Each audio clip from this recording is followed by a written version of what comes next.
Le plus gros problème que j'avais, je pense, c'était l'invisibilité. Bon, il y en avait plusieurs en vérité. C'était, j'étais invisible sur les réseaux. J'avais pas de stratégie. Pas de stratégie de contenu, ni de stratégie, de prospection. Cette équation, c'est la seule que tu dois retenir, c'est plus tu as de visibilité, plus tu as d'opportunités. C'est trop important ça. C'est Il faut être mathématique. Non, visible. mais vraiment, ouais, ouais. Hello à tous, bienvenue dans cette nouvelle vidéo YouTube. J'ai le plaisir aujourd'hui d'être avec Samuel, qui est un des freelances que j'ai accompagné. Samuel, déjà comment tu vas et est-ce que tu peux te présenter? Ça va super bien, j'espère que toi aussi.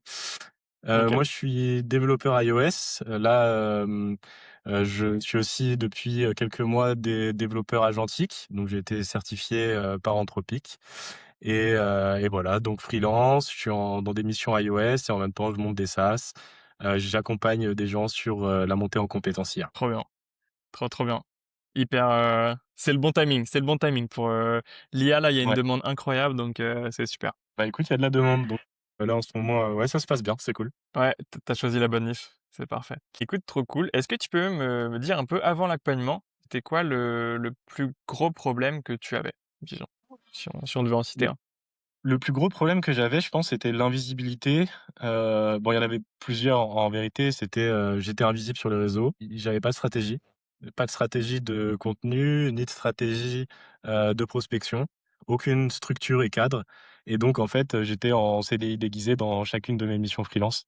Ouais, Je faisais des missions longues, ça se passait bien, ça arrivait à leur terme, bah, le stress, des mois vides et donc c'est là où j'ai passé le cap et puis, j'ai décidé de prendre une formation, ton accompagnement finalement parce que ça m'a vraiment ouais, servi, il y a le petit chat qui à passe sur la vidéo. structurer. Trop cool. C'est hyper intéressant, tu as cité plein de choses. L'invisibilité, déjà, je pense qu'il y a beaucoup de devs devs freelance qui ne se rendent pas compte à quel point c'est important d'être visible, surtout en 2026, Mmh. et encore plus quand tu es freelance. En fait, tu dois te comporter comme une entreprise, une micro-entreprise, même si tu pas de salariés et donc ta vitrine, si elle est pas visible, c'est comme si, le magasin il était marqué, close, fermé 24/24 et donc c'est sûr que tu auras moins d'opportunités. Tout à fait. Est-ce que tu peux me dire, ouais, on en a parlé un peu en off juste avant, la Oui. puissance des réseaux et tout. Qu'est-ce qui a fait que genre là maintenant t'as as eu ce shift et de dire: «Putain c'est trop puissant, il faut être visible, il faut continuer à créer du contenu sur LinkedIn»? En fait, c'est que les choses viennent à moi. Par exemple, là, sur la formation, ou l'accompagnement, sur le dev agentique, c'est, simplement le fait de poster très régulièrement du contenu, à forte valeur gratuite. Donc moi, je fais pas de lead magnet, je fais pas ce genre de choses. Juste, Ah, je donne mes astuces, mes remarques, mes galères, en fait, les choses que je réussis à résoudre, et j'applique, donc une technique de Alex Hormozy, qui est en fait simplement, délivrer du contenu, être proactif, donner de la valeur sans rien attendre en retour et ça a permis déjà de monter une communauté de gens qui me suivent pour ce que je dis, mais aussi d'apporter des opportunités, ah, réelles quoi donc aujourd'hui je prospecte beaucoup, j'ai une stratégie de prospection, mais c'est finalement pas ça qui va m'apporter je dirais 50 de mes prospects, ouais, donc c'est ce qui m'a fait bon, au début, c'était assez compliqué de se mettre dedans, mais la régularité a vraiment fait parce que pendant, 2 mois, je postais tous les jours. Là, cette semaine, un peu moins, les 2 dernières semaines, un peu moins, puisque je suis en mission, puisque j'ai ah, beaucoup de choses à faire. Mais ça apporte toujours énormément de choses et en fait, une fois que c'est installé, une fois que la régularité, avec la bonne méthode, donc la méthode que tu m'as donnée, a été appliquée, moi, ça roule tout seul et mes posts ont de l'engouement, grâce à cette communauté qui s'est montée, en fait, par de la discipline et par de la régularité. Donc j'ai trop des bien. posts qui ont moins bien marché, mais ceux qui ont le plus marché et dont la plupart du temps, je m'y attendais pas. Mais mes posts qui ont le plus marché, généralement, m'ont apporté, plusieurs centaines de followers, mais aussi des leads qualifiés, qui sont venus me voir pour de la formation, de l'accompagnement et des missions, qui sont tombées, quoi, grâce à ça. Trop bien. C'est trop cool d'avoir ton retour là-dessus. J'aimerais que tous les devs, freelance s'en rendent compte et souvent, c'est vrai qu'au début, ils osent pas, créer du contenu, ils osent pas se lancer ou alors ils le font et puis au bout d'une semaine, s'ils ont pas, beaucoup de likes, pas des super résultats, ils vont arrêter. Ouais. Donc ouais, trop cool. C'est trop puissant. C'est un levier qui est incroyable. Ça, je le dis sur LinkedIn, je le répète à chaque fois. Je le dis en coaching aussi avec les freelances que j'accompagne. Cette équation, c'est la seule que tu dois retenir. C'est plus tu as de visibilité, plus tu as d'opportunités. C'est trop important ça. C'est Il faut être mathématique. Non, visible. mais vraiment, ouais, ouais, tout à fait. Exactement. Ouais, trop cool. Pourquoi tu as décidé de rejoindre l'accompagnement? Qu'est-ce qui a été le déclencheur? Le déclencheur, je pense que c'était vraiment, le ça part d'un constat, le constat que, j'avais envie de me montrer, de me partager ce que je faisais. Hem, voilà, parce que j'ai lu un livre qui s'appelle, Show Your Work de je sais plus qui, mais qui est super intéressant, qui parle en fait du build public, le fait de monter une communauté et en fait se faire connaître par le fait de juste communiquer sur ce qu'on fait. Je trouve que Mmh, j'avais besoin de cadre et en fait, c'est ce cadre-là que je cherchais dans ta formation, plus la théorie sur la prospection et en fait, bah, cumulé, ça faisait sens de venir te voir. OK, Ça a vraiment trop été bien. ça le déclic, pour moi. Mmh. Ouais, c'était vraiment la structure que tu recherchais et après tout ce qui est Ouais, connaissance sur la partie, ouais, marketing, prospection, c'est ça. c'est, Puis l'aspect conseil aussi, je pense. Finalement, l'aspect ouais, conseil parce que ton accompagnement, c'est du one to one. Il y a plein de fois où j'ai pu, même en dehors des appels, t'envoyer un petit message et avoir des conseils, sur ce que je faisais, mmh, et des voilà, des questions que je pouvais avoir sur, soit, bah, comment passer les bons entretiens, si sur de la prospection, des pièges en fait, aussi dans lesquels je suis tombé parce que, des fois, il y a des clients qui sont pas faciles et d'avoir quelqu'un qui peut t'accompagner pour, te donner les bons conseils, c'est aussi ça que je recherchais dans ce one to one et dans ton accompagnement. ouais, avoir bénéficié du retour d'expérience, on va dire. J'ai été, freelance pendant, quasiment 5-6 ans, Mmh. avec tout type de clients, ouais, avoir ce retour d'expérience, savoir comment tu gères tel client quand tu fais du forfait, Ouais, toujours demander un acompte, comment être exactement, sûr que ouais. le client, ouais, il est solvable, qu'il a bien de la trésor, Mmh. hem, comment gérer tout ça, même toute la partie négociation, qu'elle soit au forfait ou au régie, ouais, Ouais et très clair. c'était exactement ça. Par exemple, moi, je suis arrivé donc, de mes CDI, déguisés en mission freelance, sans savoir par exemple qu'il fallait demander un acompte de 30 à chaque fois, pour s'assurer de la trésorerie de la personne et donc je me suis Ouais. retrouvé dans des pièges.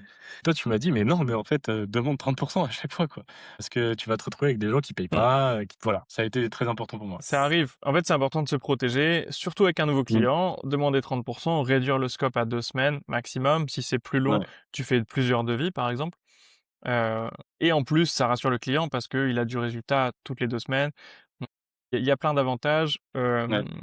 Tu es sûr de pas être avec un touriste, d'avoir un client qui a de la trésor. Si déjà il peut te donner 30, d'acompte avant même que tu commences, bah, déjà ça te valide que, bah, tu es avec un client sérieux et cetera et qu'il a de la trésor. Mmh. Donc ça, c'est important. Donc ouais, ouais, mais c'est le but, c'est vraiment le la partie one to one, je pense, c'est là où moi j'ai essayé de me différencier sur l'accompagnement. Ouais. D'autres font, soit de la formation, des lives de groupe et cetera. Moi, j'ai vraiment voulu faire un ouais, suivi personnalisé, bah, comme ça, en fonction des cas, de chacun, je peux vraiment adapter, les conseils et cetera. Donc ouais. Est-ce que, tu peux me partager un peu les résultats que tu as eus, en termes de mission, en termes de full remote, en termes de je sais que tu as fait du consulting à l'heure, que là tu as plusieurs opportunités de mission, que tu as vendu une formation en même temps, enfin tu as fait beaucoup de choses Mmh. en 2 mois. Est-ce que tu peux nous partager, tout ça en détail? Il y a eu plein de choses, je pense que ce qui a été le plus intéressant, ça a été déjà les missions qui se sont engagées, donc plusieurs petites missions. Donc moi, je me suis focus sur les startups là, j'ai passé des entretiens pour des grosses boîtes, mais finalement, bah, on n'a pas continué ensemble parce que soit pas de full remote, soit des tests techniques et cetera. Donc je me suis vraiment concentré moi sur les startups, les petites Mmh. équipes et donc là, j'ai accompagné, déjà, bah, deux startups. Avec des missions qui se relancent à chaque fois, donc c'est souvent de la petite tâche. Donc ça a été une première chose qui a permis de faire tourner le fonds de commerce, on va dire, ma petite entreprise et ensuite, ça a été par exemple, j'ai monté un SaaS de prospection grâce à finalement tes conseils.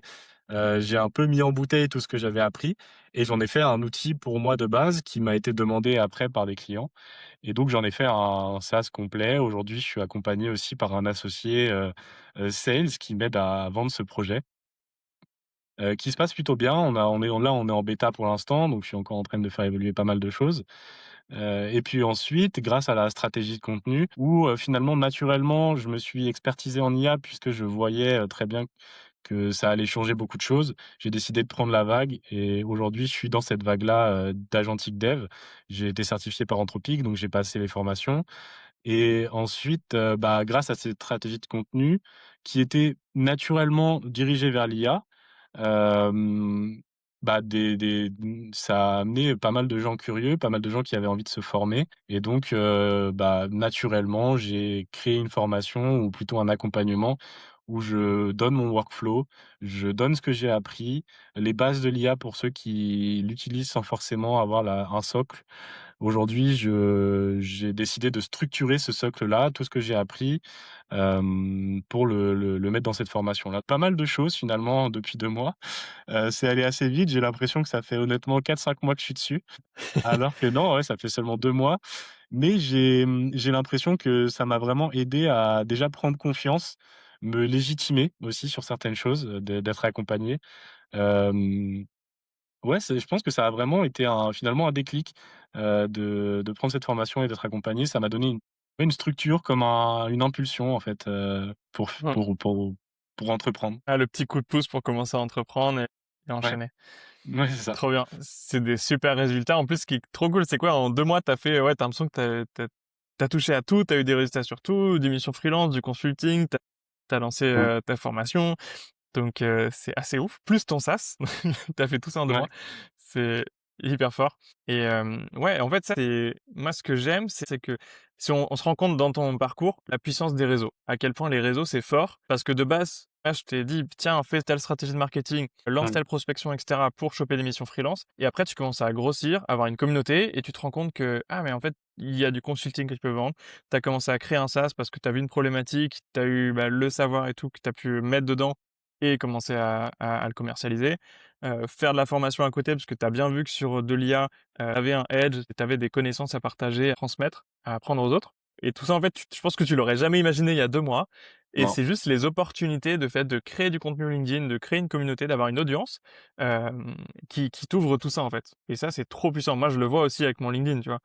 Genre, c'est trop, trop fort. Je peux même rajouter quelque chose Vas-y. que la création de contenu m'a apporté. Là, en juin et juillet, je vais être juré pour une école My Digital School pour des master 2.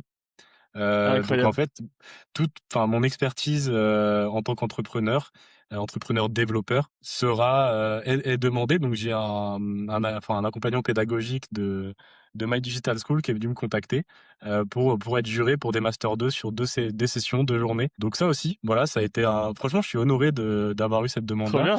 Ouais, Ouais. bah, ouais, j'étais vraiment honoré et je pense que ça, c'est simplement le fait de partager mes réussites, mes galères, le fait que je sois entrepreneur depuis plusieurs années aussi. Mais la création de contenu, ça a pu simplement rappeler à ce formateur pédagogique, enfin, cet accompagnant pédagogique des master 2. Ah ouais, mais en fait, ce mec, il fait des choses, il est légitime, j'aime bien ce qu'il fait en plus et en fait, chacun de mes posts, Mmh.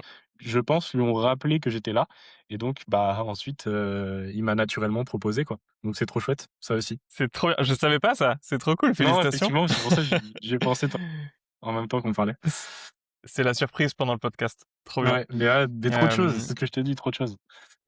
Ouais, trop de choses et tu ça fait 2 mois que tu crées du contenu, Ouais. continue à le faire, ça et comme tu l'as dit, en fait, c'est le fait de créer du contenu tous les jours. En fait, les potentiels prospects, là, cette personne qui dirige, bah, l'école en ligne et ben, en fait, elle va te voir tout le temps, elle va dire: «Putain, mais en fait, c'est vrai que Samuel, il a de l'autorité, il a des choses à apprendre, à partager et cetera. On a besoin de lui» et au bout Mmh. d'un moment, vu que tu es top of mind, il va tout le temps penser à toi. Au bout Mmh d'un mh. moment, il va y avoir des synergies, des opportunités, il va te proposer une mission. Donc ça, c'est trop, trop cool. Et là, de participer au jury, trop, trop bien. C'est Ouais, cool. c'est Ça incroyable. fait tellement tellement de résultats en 2 mois. Ouais, c'est fou et tellement de résultats variés, quoi. Enfin, Ouais, après, c'est ça. ça, c'est aussi parce que je pense que je n'ai pas créé une offre à proprement parler. Je pense que certaines personnes, vont créer, tu vois, en fonction de leur profil, vont vraiment cibler, des gens. Moi, je me suis laissé assez ouvert puisque Mmh, finalement, voilà, j'ai décidé de prendre ce temps aussi pour savoir ce que je voulais faire avec la vague de l'IA et cetera. Mais il y a des gens qui vont pouvoir avoir beaucoup plus de résultats, je pense, sur quelque chose de ciblé. Par exemple, trouver des missions, faire de l'apport mmh. d'affaires. S'ils se focus à 200%, s'ils ont de la stratégie de contenu qui sont en raccord avec leur objectif. Moi, aujourd'hui, j'ai quelque chose qui est plutôt éparse et finalement, ça m'a apporté plein de choses différentes, mais c'est aussi ce que je recherchais finalement. Ouais, ouais, exactement. Ben c'est hyper bien résumé. C'est qu'en gros, tu peux contrôler avec ta création de contenu et ton positionnement, surtout le fait d'être positionné soit en mode expert, soit en mode un peu couteau suisse. Tu combines ces 2 là, ton marketing et ton positionnement et ça tu vas avoir des opportunités, soit plusieurs dans différents, secteurs avec différentes activités, soit vraiment focus sur un seul truc si tu veux faire à la fois de l'apport d'affaires ou des missions. Tu vois, par Ouais, exemple, dans l'accompagnement, la plupart des devs qui viennent me voir, ils veulent des missions freelance. J'en ai d'autres qui veulent passer en agence. J'en ai, un qui m'a dit: «Je veux faire que de l'apport d'affaires». Il m'a dit: ouais, «Dans un an, je veux vivre de l'apport d'affaires, je veux mes, 5-10 000 par mois avec de l'apport d'affaires» et lui, on a fait un positionnement que là-dessus et il a déjà signé ses premiers apports d'affaires, tu vois? Il en a c'est déjà, je génial. crois, Bah oui. 2-3 en cumulé Mais et effectivement, ouais, ouais. il faut les 2. C'est le combo de positionnement plus marketing et le Mmh. marketing, c'est tout le temps, c'est quotidien. Il faut vraiment être top of mind et faire du 7 jours sur 7, quoi.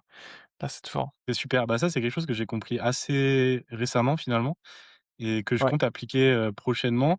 C'est vraiment le positionnement. Vraiment avoir un positionnement clair. Donc là, maintenant que je sais Mmh, que je me positionne beaucoup plus comme un agentique dev qu'un développeur, en fait, tout court. Même si j'ai une mmh, expertise en iOS et en Android, je vais vraiment me positionner sur de l'agentique dev et je pense qu'il y a vraiment un créneau à prendre là-dessus et ce temps-là de tester un petit peu, ça m'a permis de voir ce qui c'est là où ça mordait, en fait. J'ai testé plusieurs appâts et en fait, ça mord beaucoup plus sur l'agentique dev pour moi, en tout cas. Donc c'est là ouais. où je vais me focus et maintenant, c'est le positionnement qui va faire beaucoup de choses donc C'est ça, trop ça, c'est intéressant aussi et c'est le cas, tu vois? En fait, ton positionnement, il est pas figé. C'est pas parce que tu dis: «Ah, je vais me positionner en tant que dev ouais, iOS» que tu es dev iOS toute ta vie. Tu peux switcher, tu peux ouais. t'ouvrir à du cross-platform sur du Flutter, React Native, Mmh. voire spécialiser sur de l'IA qui a rien à voir avec du spécialisation, spécifique mobile, tu vois? Et ça, en fait, tu peux le changer, tu peux switcher et c'est totalement OK et après, ça monte assez rapidement. Moi, mon retour d'expérience, c'est qu'en 2 mois, tu peux te positionner, avoir un message clair, avoir ta cible, avoir ton audience et cetera sur un sujet spécifique. Pour C'est moi, quand tu intéressant changes et que tu bombardes sur le marketing, en 2 mois, c'est bon, tu peux déjà être une référence. et c'est super intéressant parce que justement, j'avais un peu cette peur-là de changer mon titre, par exemple, de mettre développeur iOS et le changer en développeur iOS et Android. Alors que Ouais. c'était factuel, mais pourtant et j'avais vraiment cette peur-là de pivoter et en fait, je me rends compte, par exemple, je prends l'exemple de Mathieu Dachau qui récemment a pivoté aussi lui et s'est positionné beaucoup plus sur, de l'automatisation IA Ouais. et ouais, ça m'a fait un déclic. Je me suis dit: «C'est faisable, quoi, il faut pas en avoir honte» et c'est intéressant d'avoir ton retour d'expérience là-dessus, de se dire qu'en 2 mois, en fait, tu peux facilement, avec une stratégie de création de contenu, te repositionner et devenir, pas expert forcément, mais crédible, en tout cas dans une niche, quoi. Clairement, ça, je te le confirme, c'est du retour d'expérience. Je Mmh. crois que j'ai dû changer, 10 fois de headline et de positionnement. J'ai vendu un SaaS, j'ai fait un Ouais. blog d'affiliation, j'ai monté une agence web, une agence marketing, j'ai fait de Mmh. l'accompagnement pour freelance, accompagnement en one-one, j'ai fait de la Ouais. formation en ligne. Donc à chaque fois, j'ai testé, tu vois? Et moi, mon feedback, c'est ton positionnement, une fois qu'il est stable, plus tu bombardes le marketing, en 1 mois tu as déjà des super résultats et en 2 mois, c'est bon, tu es posé, en fait, ça va très, très vite. Donc ouais, ça peut aller très vite. Trop intéressant. J'ai encore 2 petites questions pour toi, c'est qu'est-ce qui a changé dans ton quotidien aujourd'hui? Heu, beaucoup de choses. Même pas mal de choses. Je dirais déjà, c'est des rituels. Aujourd'hui, par exemple, c'est devenu quasiment automatique de penser à mes posts LinkedIn. C'est devenu, en fait, je pense qu'il y a voilà, une théorie comme quoi au bout de 21 jours, on a pris une habitude. Moi, j'y Mmh, crois à cette chose-là. C'est pour ça que pendant, au moins 2 mois, je me suis vraiment acharné sur créer des posts tous les jours. Peu importe s'ils marchaient, peu importe, voilà. Création de contenu tous les jours, prospection tous les jours. Donc c'est des rituels qui se sont installés. Mais grâce à ça, ça a découlé d'une certaine, liberté d'esprit, mais aussi de temps libre. J'ai beaucoup plus de temps libre maintenant, paradoxalement. Alors que j'ai ouais, plus de choses, que, pendant mon CDI déguisé, et ma mission freelance. J'ai beaucoup plus de choses maintenant, beaucoup plus de temps libre. Bien sûr, je travaille plus tard, mais en fait, j'organise aussi mon temps comme je le souhaite. Je pense que quelque chose qui vraiment m'a fait très plaisir, c'est d'avoir, beaucoup plus de réseaux aujourd'hui, de communiquer avec beaucoup de gens, d'avoir en fait, un partage quotidien, de mmh, ce que je fais et des retours naturels, des retours qui vont être naturels de pairs, mais aussi des échanges super intéressants qui n'avaient pas forcément pour but d'aboutir à une mission et cetera, mais la prospection m'a permis vraiment de rencontrer des gens et aujourd'hui, je rencontre beaucoup de gens et ça, c'était quelque ouais, chose que finalement, à part mes collègues avant, Voilà, donc tu es dans un microcosme, tu rencontres tes collègues et tu évolues avec eux pendant 1 ou 2 ans.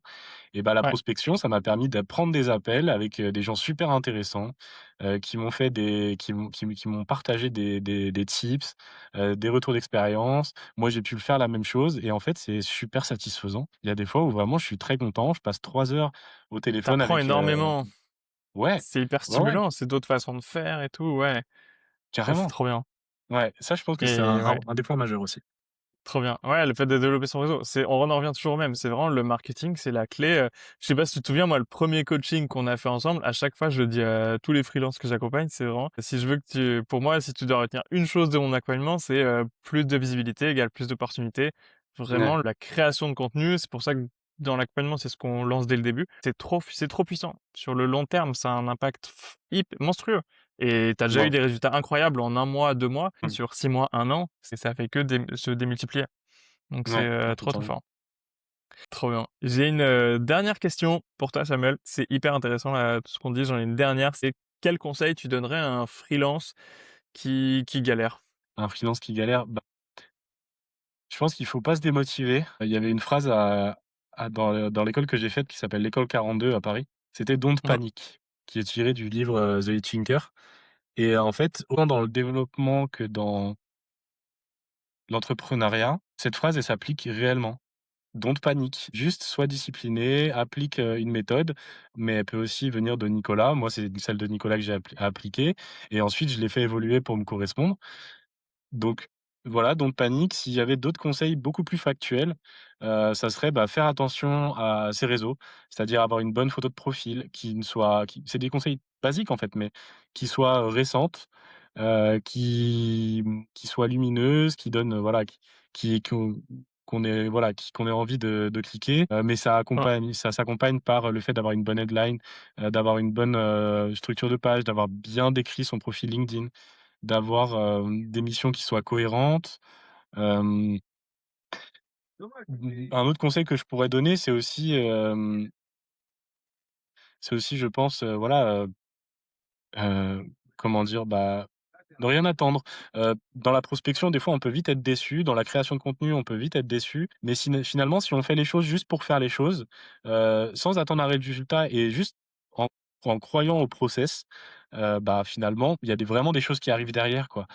Donc moi, le conseil que je donnerais, ça serait don't panic, trust the process et keep going. 3 J'adore. conseils. Ouais, c'est très, très bien, c'est très bien. J'aime beaucoup trust the process, donc vraiment croire en process et c'est vrai que quand tu crées tes premiers posts, des fois, il y en a un qui va faire le buzz, les 3 suivants, ont des stats, normales et donc tu vas vite te Ça décourager. démoralise.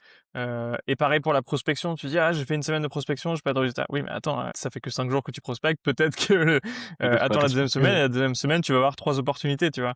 Ouais, Donc ouais, ouais, c'est marrant parce que moi, je le vois avec quasi tous les freelances que j'accompagne. Il y a tous un moment, soit ils ont vraiment, dès la première semaine des résultats, soit ça va peut-être mettre 2 semaines, 3 semaines, ouais. et dans ce cas-là, c'est trust the process, t'inquiète pas, ça fonctionne, en fait Moi, ça a mis et du il faut temps, hein. juste appliquer les choses, ouais. Ça a Ça a mis mis du du temps, temps. ça dépend de ton marché, ça dépend de ton profil, de l'XP et de la situation géographique. Donc il y a plein de choses, en Ouais. fait, qui vont différer en fonction des Mmh. profils et de ce que Tout tu à fait. recherches et cetera. Ouais. Donc voilà, ça a mis du temps. Faut se dire qu'il y a des gens qui montent une communauté en plusieurs années, que ça se fait pas du jour au lendemain, mais qu'il faut vraiment continuer et en plus Ouais. s'améliorer. Quand à chaque fois on s'améliore, ne pas attendre les résultats, mais les apprécier. Ça, c'est une philosophie aussi, qui est un peu tirée du bouddhisme, c'est faire les choses pour faire les choses, et apprécier les résultats, mais ne pas en attendre. C'est aussi ça Mmh. qui permet de faire des belles rencontres, qui soient C'est pas apprécier des le parcours, des en fait, ouais, plus tout que le à fait, ouais, résultat aussi. vraiment. Vraiment et en fait, les résultats après, on les apprécie d'autant plus. Donc ça, c'est important à garder en tête. Trop bien. Je crois qu'on va terminer là-dessus parce que c'est une très bonne, conclusion. C'est le mot de la fin. C'est parfait. Bah, écoute, merci Samuel, c'était une super interview. Avec plaisir. Je suis trop content parce que tu es le premier que j'interviewe, sous ce format-là, en format vidéo Génial. et le Je suis ouais, premier d'une longue série parce que là, tout le mois de mai, donc on est en mai 2026, là où on tourne la vidéo, et toutes les semaines là, j'ai un élève, donc va y avoir 4 témoignages ce mois-ci qui vont sortir. Donc voilà, je suis Voilà. honoré parce que tu es le premier. Merci pour ton temps. C'était super, hyper intéressant ton parcours avec plein d'expériences différentes et tout, donc vraiment hyper riche. Donc encore merci. Et merci à tous de nous avoir écoutés. Je vous souhaite une excellente journée et on se voit la semaine prochaine pour le prochain témoignage. Ciao, ciao. Ciao, ciao.